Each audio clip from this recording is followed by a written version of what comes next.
Welcome back to the channel. It is your host Ayande Joseph, and today we are talking about Game of Thrones, a series that took the world by storm and had everyone pissed at the ending, including myself. First off, this has to be up there in my favorite TV shows. It is pretty much 6 or so seasons of excellence and just movie magic, really. It's basically the idea of a movie, but being able to be split up into a television series so they can go more in depth and really flush out and build out this massive, crazy world that the author created. Genuinely, it takes you all over, from deserts to the rocky and cold mountains of the north and everything in between.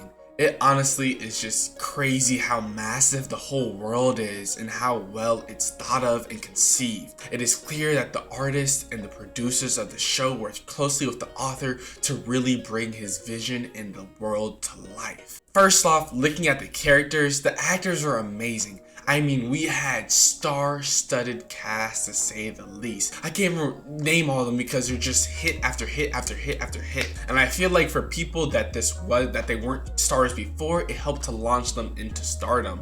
I'm thinking of Jon Snow, I'm thinking of Brienne of Tarth, and characters such as that. I mean, it's just like the chemistry was there. It was heartfelt, it was believable, it was beautiful for real. Now for me, I've mentioned this before on the channel, but I love these mythological worlds where there's, it's just fantasy, it's not true. You have the different races of men, kind of like Lord of the Rings in a sense. That's why I like comparing it to, because I love Lord of the Rings so much. Check out that video I just did on it. And it just seems like an even more well thought out and fully developed Lord of the Rings world with even more lore. But yes, I mean, I remember my grandmother actually is the first one in my family to have watched it. Actually, me and her are the only ones who have watched it, which is hilarious. And she was like raving on it. I mean, she's like, I think she's upwards of 70. But you feel me? So I'm like, okay, grandma, what you get into? She said she liked it. So I'm gonna try it out. And man, oh man, did I absolutely love it. I also really enjoy the medieval types of stories, and that just fits perfectly.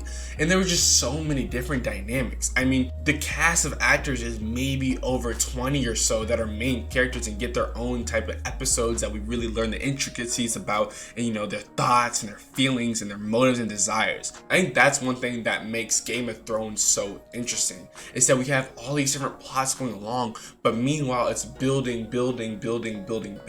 into the conclusion. And I'm not going to spoil it for you just in case you haven't seen it, but I think the conclusion is kind of a step down from the rest quality of the show, which is really unfortunate, because it's like when you build up so well and you just got to put the star on the Christmas tree and then it tumbles off. You know what I'm saying? So I feel like that was definitely disappointing. I have not seen House of the Dragon yet. I've heard really good reviews. I haven't been able to tap in. I'm hoping to. I know season 2 is just releasing at this moment, so really there is no better time. I encourage you all to check out Game of Thrones. If you already have seen it, please let me know in the comments. Make sure to leave a like, comment, subscribe, and as always, I will see you next time. Thank you.